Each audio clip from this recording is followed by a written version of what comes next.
Assalamualaikum warahmatullahi wabarakatuh. Dalam beragama kita perlu mempelajari Tuhan yang kita sembah. Apakah kita telah menyembah Tuhan yang sesungguhnya? Tuhan yang asli atau ternyata Tuhan yang kita sembah itu bukan Tuhan yang sesungguhnya? Untuk itu kita perlu mempelajari sifat-sifat Allah, sifat-sifat Tuhan yang hanya ada pada Tuhan yang sejati. Jika yang kita sembah tidak mempunyai sifat itu, maka dia bukan Tuhan. Contohnya, sifat Tuhan itu hidup. Jika dia ternyata mati, maka dia bukan Tuhan yang sejati. Untuk itu, Imam Abu Hasan al-Asy'ari telah menyusun kitab Sifat 20 yang menjelaskan sifat-sifat Allah yang penting untuk kita pelajari. Sifat yang pertama adalah wujud. Allah itu wujud atau ada. Mustahil Allah itu adam atau tidak ada. Sulit membuktikan bahwa Tuhan itu ada. Tapi jika kita perhatikan baju kita, sepatu kita, atau mobil, kita tidak mungkin berkata bahwa semua itu ada dengan sendirinya tanpa ada yang membuatnya. Pasti ada yang membuatnya. Begitu pula jika kita perhatikan diri kita, manusia, bumi, bulan, bintang, matahari, dan sebagainya. Mustahil kita berkata itu semua ada dengan sendirinya tanpa ada penciptanya. Sesungguhnya ada penciptanya. Penciptanya tentu bukan manusia, tetapi Allah, Tuhan yang sejati. Dalilnya adalah surat Al-Furqan ayat 61. Maha suci Allah yang menjadikan di langit gugusan-gugusan bintang, dan dia juga menjadikan matahari dan bulan yang bercahaya. Dan pada kalimat syahadat kita mengucapkan La ilaha illallah, tidak ada Tuhan selain Allah. Ini menegaskan bahwa Allah itu ada. Sifat yang kedua adalah kidam atau terdahulu. Allah itu kidam, terdahulu. Mustahil Allah itu huduth atau baru. Dalilnya adalah surat Al-Hadid ayat 3. Huwal awal wal akhir. Dialah yang awal, yang pertama, dan yang akhir. Allah itu adalah pencipta alam semesta. Jadi Allah ada jauh sebelum makhluknya ada. Tidak mungkin Tuhan itu ada setelah makhluknya ada. Tidak mungkin Tuhan itu dilahirkan setelah bumi dan manusia itu ada. Sebagai contoh, tidak mungkin lukisan Mona Lisa ada lebih dulu sebelum pelukisnya Leonardo da Vinci lahir. Demikian juga Tuhan. Tuhan itu tidak mungkin muncul lebih belakangan dari makhluknya. Sifat yang ketiga adalah baqo. Allah itu baqo atau kekal. Mustahil Allah itu fana atau binasa. Allah sebagai Tuhan semesta alam itu hidup terus-menerus, kekal abadi mengurus makhluknya. Jika Tuhan itu fana atau mati, bagaimana nasib ciptaannya seperti manusia? Dalilnya adalah surat Al-Furqan ayat 58. Bertawakallah kepada Allah yang hidup, yang tidak mati.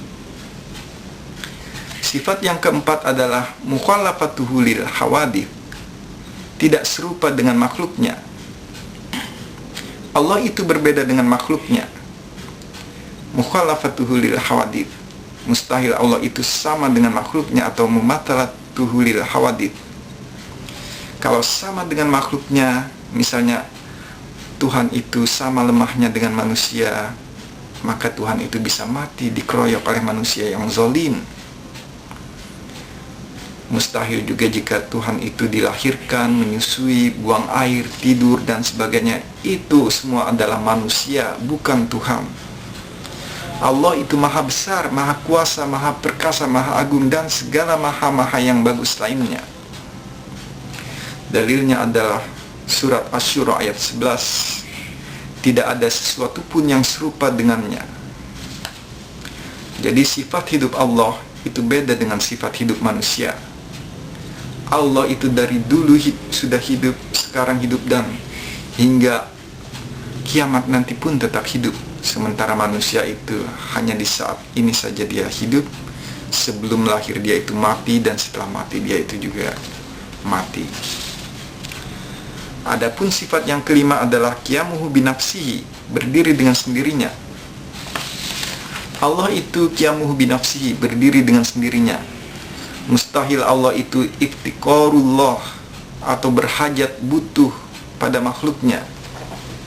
Dalilnya adalah surat Al-Ankabut ayat 6. Sesungguhnya Allah benar-benar maha kaya, tidak memerlukan sesuatu dari semesta alam. Di dunia ini semua orang saling membutuhkan. Bahkan seorang raja yang besar, raja yang agung pun memerlukan makhluk lainnya seperti manusia. Contohnya dia perlu penjahit untuk membuat pakaiannya agar dia tidak telanjang. Dia perlu pembuat sepatu agar dia tidak nyekar kemana-mana. Dia perlu petani, juru masak untuk memberikan dia makanan dan sebagainya. Tapi Allah, dia tidak butuh semua itu, sebab Allah berdiri dengan sendirinya. Sifat Allah yang keenam adalah wahdaniyah atau esa, satu. Allah itu wahdaniyah, esa atau satu. Mustahil Allah itu banyak atau ta'adud seperti 2, 3, 4, 1000 dan sebagainya. Allah itu maha kuasa. Jika ada sekutunya, maka dia bukan maha kuasa lagi. Jika satu Tuhan maha pencipta, maka yang lainnya bukan maha pencipta lagi. Dalilnya adalah surat Al-Mu'minun ayat 91. Allah sekali-kali tidak mempunyai anak, dan sekali-kali tidak ada Tuhan yang lain besertanya. Kalau ada Tuhan besertanya, masing-masing Tuhan itu akan membawa makhluk yang diciptakannya, dan sebagian dari Tuhan-Tuhan itu akan mengalahkan sebagian yang lain. Maha suci Allah dari apa yang mereka sifatkan itu. Surat Al-Ikhlas menyatakan, katakanlah dialah Allah yang Maha Esa. Allah adalah tempat kita bergantung. Dia tidak beranak dan tidak diperanakan, dan tak ada satupun yang setara dengannya. Jadi umat Islam hanya menyembah satu Tuhan saja, yaitu Allah. La ilaha illallah, tidak ada Tuhan selain Allah. Tidak pantas umat Islam menyembah banyak Tuhan seperti Tuhan Bapa, Tuhan Anak, dan sebagainya. Sesungguhnya Allah tidak mengampuni dosa syirik, dan dia mengampuni segala dosa selain dari syirik bagi siapa yang dikehendakinya. Surat An-Nisa ayat 48. Jadi syirik itu mempersekutukan Allah, itu adalah dosa yang tidak terampuni. Bayangkan jika Anda diduakan, atau istri Anda misalnya dimadu, ada 1, 2, 3 wanita lain menjadi istri Anda juga, tentu kebanyakan wanita umumnya marah. Jika manusia saja seperti itu, tidak pantas bagi Allah yang maha suci untuk diduakan, ditigakan, dan sebagainya. Sifat Allah yang ketujuh adalah kudrat atau maha kuasa. Sifat Tuhan adalah kudrat atau maha kuasa. Tidak mungkin Allah itu ajaz atau lemah. Jika lemah, sehingga misalnya dia bisa ditangkap, disiksa, disalib, dan sebagainya, maka dia itu bukan Tuhan yang sesungguhnya, hanya manusia biasa. Dalilnya adalah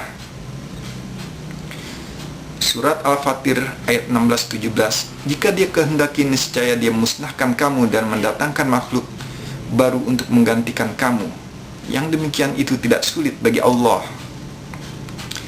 Sifat yang kedelapan adalah iradah. Allah adalah iradah atau maha berkehendak. Allah melakukan sesuatu sesuai dengan kehendaknya. Mustahil Allah itu karohah, melakukan sesuatu dengan terpaksa. Dalilnya adalah surat Hud ayat 107. Sesungguhnya Tuhanmu maha pelaksana terhadap apa yang dia kehendaki. Sifat yang ke-9 adalah ilmu, mengetahui. Allah itu berilmu, maha mengetahui. Mustahil Allah itu jahal atau bodoh. Allah maha mengetahui karena dialah yang menciptakan segala sesuatu. Sedangkan manusia tahu itu terbatas, sekedar melihat, mendengar, dan mengamati. Sangat terbatas sehingga manusia tetap saja tidak bisa menciptakan sesuatu. Meski hanya seekor lalat, manusia tidak bisa melakukan itu. Dalilnya adalah surat An-Nisa ayat 176. Allah maha mengetahui segala sesuatu. Sifat yang 10 adalah hayat atau hidup. Tidak mungkin Tuhan itu maut atau mati. Jika Tuhan itu mati, maka bubarlah dunia ini. Tidak patut lagi dia disembah. Maha suci Allah dari kematian atau wafat. Surat Al-Furqan 58 menyatakan, bertawakallah kepada Allah yang hidup kekal, yang tidak mati. Sifat yang ke-11 adalah sama. Allah bersifat sama, maha mendengar.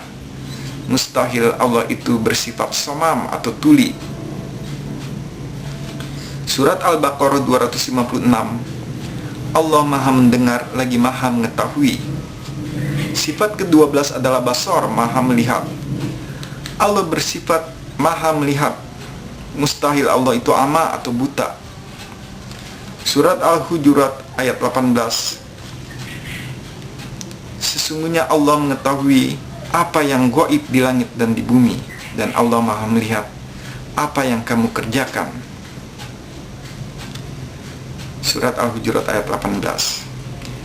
Sifat yang ke-13 adalah kalam. Allah bersifat kalam, berkata-kata. Mustahil Allah itu bakam atau bisu.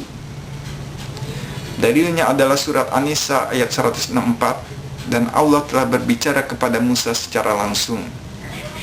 Jadi segala patung berhala yang biasa disembah oleh manusia dulu itu bukan Tuhan, karena mereka tidak bisa berkata-kata, hanya Dia membisu. Demikianlah sifat-sifat Allah yang penting, yang wajib kita ketahui agar kita tahu mana Tuhan yang asli dan mana yang bukan Tuhan.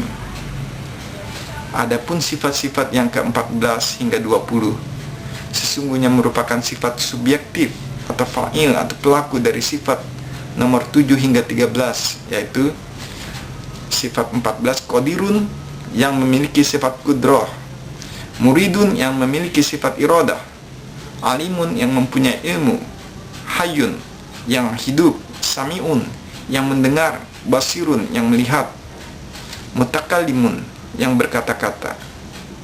Demikianlah sifat-sifat Allah. Mudah-mudahan kita semua bisa mempelajarinya dan meyakininya. Sifat Allah tidak terhingga. Namun jangankan semua itu, 99 sifat nama Allah saja kita sulit untuk menghafal, apalagi memahami dan meyakininya. Mudah-mudahan dengan ini kita bisa memahami beberapa sifat penting itu sehingga tidak tersesat. Wassalamualaikum warahmatullahi wabarakatuh.